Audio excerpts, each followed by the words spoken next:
Hey guys, Opie here. Welcome back to my Brew City Garden. So Linda over at PG Nano Farms asked me a great question the other day. She asked me, when do you fertilize or how often do you fertilize your straw bale garden? And then it dawned on me, man, I haven't really covered that on the channel yet. So let's talk about fertilizer. When it comes to fertilization, it really is kind of a tricky topic. Only because there are so many variables involved in plant health and nutritional needs. So what I'm going to talk about here today is just going to be a general guideline.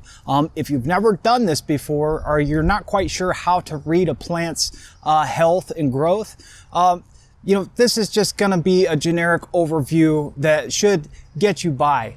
And when it comes to fertilization, really nothing can replace experience, and experience takes time, and you just kind of have to get to know the plants and get to know how the garden works. When people say they have a green thumb, I think it's more having a green eye or being able to read the plants just by looking at them. And once you can do that, you know what? Fertilization's a breeze. But for the sake of today's video, let's just say you're not so great at reading plants yet. Trust me, that'll come, but I understand. I was a new gardener once as well. Now, I have a terrible habit of under-fertilizing my plants. I've been this way since I started gardening because I was always taught to not over-fertilize. Don't use too much plant food. Don't use too much fertilizer. And that's always really stuck with me to the point to where I typically under-fertilize. So this year I'm really making an effort to go a little bit heavier and try to squeeze a little more growth out of my plants. And the great thing about straw bale gardening is the straw bales are more forgiving as far as fertilizer is concerned because they tend to wash out as you water them. Now this spring has been super wet. We've had, seems like nothing but rain constantly this spring, and I still haven't fertilized my plants. Now with the conditioning process, there's quite a bit of residual fertilizer in the bales. So as of right now, all my plants are looking really good. I'm starting to notice a slight magnesium deficiency in some of my cruciferous vegetables, but that's easily fixed, and we'll talk about that. So as you know, I'm a bit of a cheapskate. I'd like to use the cheapest fertilizer I can get my hands on. And typically that's because it seems to work the best as well. And as I've mentioned before, I am not an organic gardener. I'm a clean gardener. I don't use pesticides. I don't use toxic chemicals or anything crazy like that. But I'm not an organic gardener, so I do use conventional fertilizers. Now I'm going to use the same fertilizer through the season that I used to condition my bales, which is this cheap Twin Pines 10-10-10. So that's 10% nitrogen, 10% phosphorus, and 10% potassium. And that's going to be the bulk of my fertilizer through the season. And my recommendation is every 2 to 3 weeks, you're going to add 1/4 cup or about 50 grams of this granular fertilizer to each bale. Now, as time goes on and you become more experienced, you'll know which plants will require more than that and which plants will require less. Let's say tomatoes. Tomatoes, I can give 1/4 cup of an all-purpose fertilizer, a balanced fertilizer, probably every 2 weeks, and they're gonna love it. They're just gonna suck that stuff up. Peppers, on the other hand, if you give too much fertilizer to peppers, they tend to just grow foliage and you won't get so many peppers. So there's a balance there that you have to figure out. And again, that comes with experience. But for the first timer, I'm gonna say every 2 to 3 weeks, depending on how much precipitation you have, just add 1/4 cup of a balanced fertilizer to your bales. But with that being said, I want you to keep an eye out for what's called fertilizer burn. And you don't have to look far on the internet to find a ton of pictures of what fertilizer burn looks like, or a tip burn. Essentially, what's going to happen is your plants will be super, super dark green, and the very tips of your plants are going to look like they've been scorched. If you start to see that, then it's time to cut back on your fertilizer. But I think a quarter cup or 50 grams per bale every 2 to 3 weeks, you're probably not going to get anywhere near a fertilizer burn type of situation. Now, again, that quarter cup for me is using a conventional 10-10-10 fertilizer. If you're using organics, I would recommend doubling that. So using a half a cup of your balanced fertilizer every 2 to 3 weeks, depending on the type of fertilizer. Another issue that I find with the straw bales, and it seems to be universal, I've had this issue every single year that I've grown in straw bales. So I just expect it and I plan for it. And that is a magnesium deficiency. For whatever reason, when these straw bales break down, there just seems to be a lack of magnesium in the bales.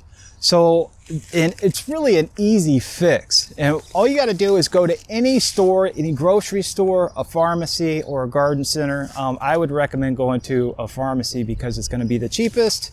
But you want to pick up some Epson Salt. And all Epson Salt is magnesium. It's magnesium sulfate, and it's super fast acting. I mean, pretty much as soon as you put this stuff around the plants and water it in, it's available to the plants to take up. It's also a very soft fertilizer, so it's not going to harm your plants whatsoever. You can mix this stuff into water and foliar spray for an even faster absorption for your plants.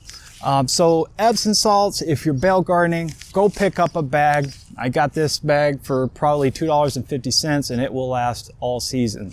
But it's definitely invaluable to have if you are straw bale gardening. Now the application rates for this, I use about 1 tablespoon around the base of each plant as soon as I start to see them flower or as soon as I start to notice any type of deficiency developing. And with a magnesium deficiency, it's a very characteristic deficiency. Essentially, the leaf will start to yellow a little bit, but the veins will remain a dark green. And that's a telltale sign. As soon as you see that, hit it with some magnesium, and within a few days, you'll start to see the fresh new growth will be vibrant green once again.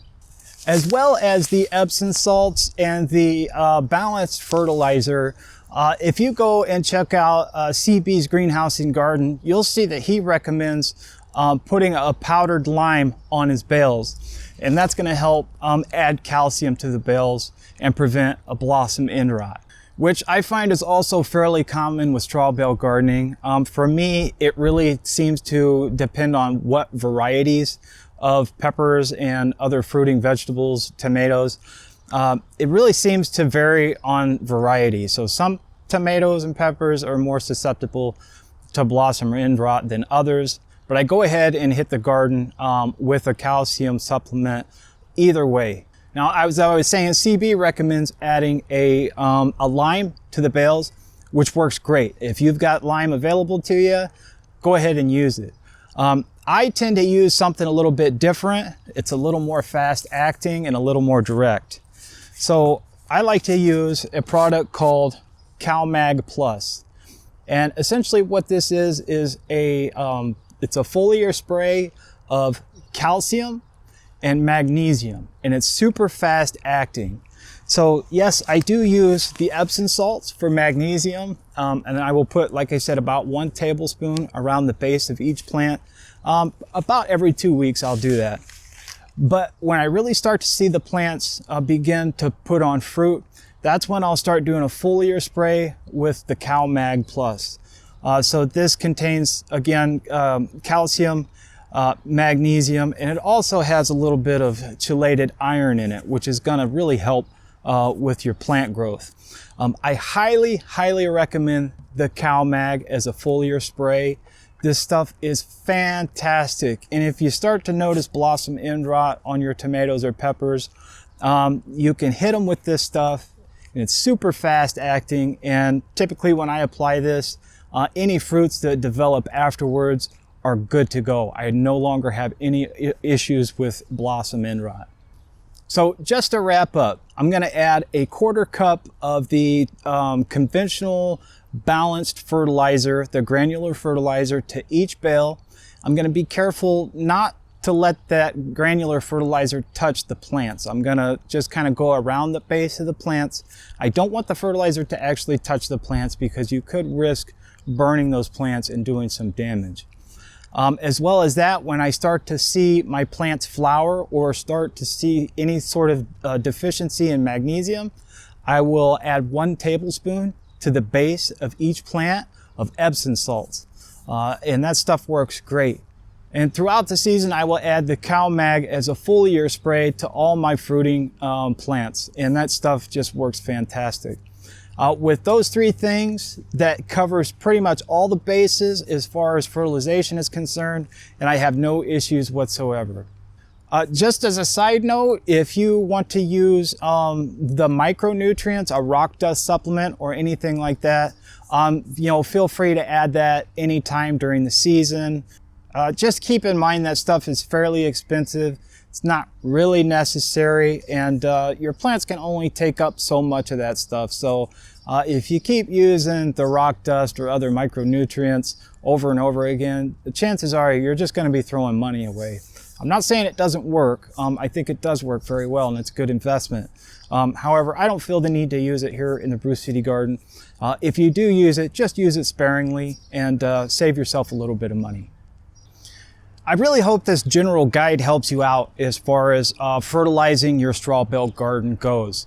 As I said, these are just generalities, and as you become more experienced as a gardener, you'll be able to read those plants and develop the eye for what those plants really need. But I tell you what, if you've got any more questions regarding fertilizer, be sure to leave a comment below. Or better yet, go to Facebook and check out our Facebook group, the Global Straw Bale Gardeners Collective.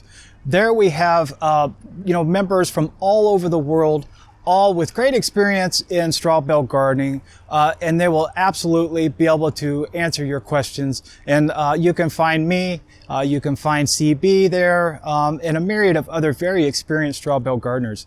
So don't be afraid, go over there, sign up, we'll get you into the group ASAP, and we'll help you figure out any problems that you may be having with your straw bale garden. All right, Brew Crew. Hey, thanks again for joining me here today at the Brew City Garden. I really hope this video helped you out a little bit. If it did, hey, hit that thumbs up button. Hey, if you're new here, don't forget to hit that subscribe button. Again, if you have any questions at all, don't be afraid to leave it in the comments below. I'll get to them as soon as I can. All right, guys, have a wonderful day in your garden, and until next time, we'll see you.